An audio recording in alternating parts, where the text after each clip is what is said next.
नमस्कार, मी पंजाब डक. आज आहे 9 जून 2026. तर महाराष्ट्रातल्या शेतकऱ्याला एक अंदाज देणार आहे.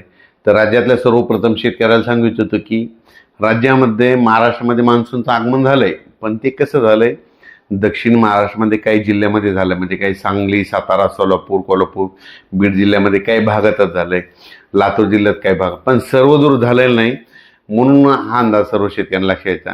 तर मग पुढची परिस्थिती काय राहणार आहे, तर उद्या 10 जूनला तुम्हाला एक सांगू इच्छितो. 10 जूनपासून काय होणार, आणखीन मराठवाडा आणि दक्षिण महाराष्ट्राकडंच म्हणजे ना इकडल्या भागातच आणखीन मान्सून राहील, पण उत्तर महाराष्ट्र, विदर्भाकडे आणखीन ते पाऊस, मान्सूनचा मोसमी पाऊस दाखल होणार नाही. म्हणून हा अंदाज लक्षात यायचा. त्याच्यानंतर तुम्हाला एक सांगू इच्छितो, 10, 11, 12पर्यंत आणखीन काय होईल, म्हणजे मराठवाडा आणि दक्षिण महाराष्ट्रामध्ये सातारा, सांगली, सोलापूर, कोल्हापूर, पुणे आणि इकडे मराठवाड्याचे लातूर जिल्हा, बीड जिल्हा, परभणी जिल्हा, नांदेड जिल्हा, धाराशिव, लातूर, हिंगोली ह्यापर्यंतच काय होईल, म्हणजे आणखीन 10, 11, 12, 13पर्यंत पाऊस राहील. म्हणून हा अंदाज लागायचा. पण हे सगळीकडे मान्सूनचा मोसमी पाऊस पडणार नाही, काही भागातच पडला, जिथं पडला तिथं जास्त पडायला, सर्वदूर काही पडणं, म्हणून हा अंदाज लक्षात. पण त्याच्यानंतर काय झालं, विदर्भातले शेतकऱ्याचे फोन आले. तर मग विदर्भामध्ये आणि उत्तर महाराष्ट्रामध्ये नंदुरबार जिल्हा झालं, धुळे जिल्हा झालं, त्याच्यानंतर विदर्भामध्ये नागपूर, तिकडं म्हणजे काय परिस्थिती राहील, तर त्या शेतकऱ्याला सांगू इच्छितो की काय होणार आहे. म्हणजे 13 तारखेपासून, म्हणजे 13 तारखेपासून 13, 14 ते मग 16, 17, 18पर्यंत मग काय होईल, उत्तर महाराष्ट्र आणि विदर्भाकडे मोसमी पाऊस दाखल व्हायला सुरुवात होईल. पण हे पाऊस सगळीकडे दाखल होणार नाही, कारण की काही काही भागामध्ये दाखल होईल, म्हणजे याच्यामध्ये जास्त असा जोर नाही. काही भागात जिथं पडला तिथं जास्त पडायला आणि काही भागात कमी पडायला आहे, म्हणून एवढा जोर नाही. जिथं ओल झाले तिथंच होणार आहे, काही भाग सोडून देखील देईल. पण हे करत असताना तुम्हाला सांगू इच्छितो की 13, 14, 15च्या दरम्यान मग मुंबईला देखील, नाशिककडे देखील, मुंबईला देखील पाऊस बघायला भेटेल, पुण्याकडे देखील मोसमी पाऊस बघायला भेटेल. नंदुरबार, धुळे जिल्हा, जळगाव जिल्हा, संभाजीनगर जिल्हा, कन्नड ते भाग, त्याच्यानंतर सोयगाव तालुका, त्याच्यानंतर बुलढाणा जिल्हा, अकोला जिल्हा, अमरावती जिल्हा, वर्धा, भंडारा, गोंदिया, चंद्रपूर, यवतमाळ ह्या पट्ट्यामध्ये काय होईल, मग 13च्या नंतर तिकडल्या पट्ट्यामध्ये मोसमी पाऊस बघायला भेटत. पण तो पण सर्वदूर नाही राहणार, काय होणार आहे, काही काही भागातच पडणार आहे. मग शेतकऱ्याला सांगितलं तर याच्यामध्ये काय झालं की आहे पण थोडा कमजोर आहे. तर शेतकऱ्याला एक विनंती की जमिनीमध्ये जर ओल असेल तरच पेरणीचा निर्णय घ्या, नसा घेऊ नका. मी पहिल्यापासूनच म्हणलं होतं की यावर्षी पेरणीचे 3 टप्पे होणार आहे, एक 7 ते 14मध्ये. मग आता दक्षिण महाराष्ट्र, कोल्हापूर, सांगली तिकडे पाऊस झाला, त्यांच्याकडे ओल असेल तर ते पेरणी करू शकते, समजा की ते त्यांचा निर्णय घेतील. त्याच्यानंतर काय होणार आहे, जूनच्या शेवटच्या आठवड्यात म्हणजे 20 जून ते 30 जूनमध्ये एक पेरणीचा टप्पा राहील. मग त्याच्यामध्ये देखील महाराष्ट्रामध्ये पाऊस पडणार आहे.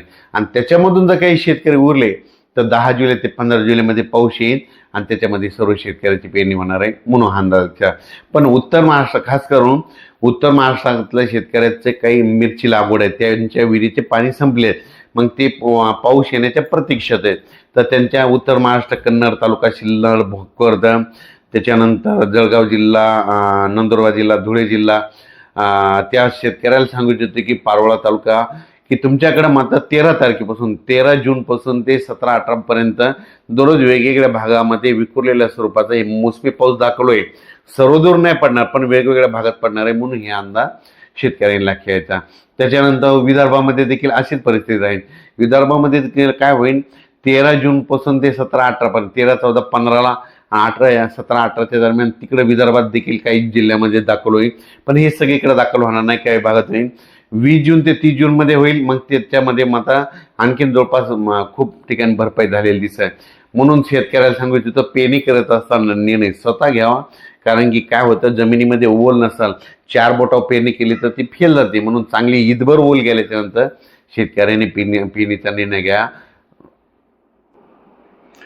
परत एकदा शेतकऱ्याला सांगतो, हे मोसमी पाऊस कसा आहे, दक्षिण महाराष्ट्राकडून आलेला आहे, कर्नाटकमधून आलेला आहे. त्याच्यामुळे काय होईल, ते ह्यामध्ये 10, 9, आज देखील 9, 10, 11, 12पर्यंत काय होणार आहे, सांगली जिल्हा, सोलापूर जिल्हा, पुणे जिल्हा, त्याच्यानंतर बीड जिल्हा, धाराशिव जिल्हा, लातूर जिल्हा, परभणी जिल्हा, नांदेड जिल्हा, हिंगोली जिल्हा, यवतमाळ जिल्हा ह्या परिसरामध्ये काय होईल, जालन्यापर्यंत की हे थोडं बऱ्याच ठिकाणी म्हणजे ह्या 3 दिवसामध्ये 9, 10, 11, 12, 13 बऱ्याच भागामध्ये कव्हर करेल.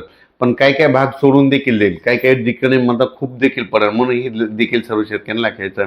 त्याच्यानंतर मात्र 14 पासून देखील मग मुंबई, नाशिक,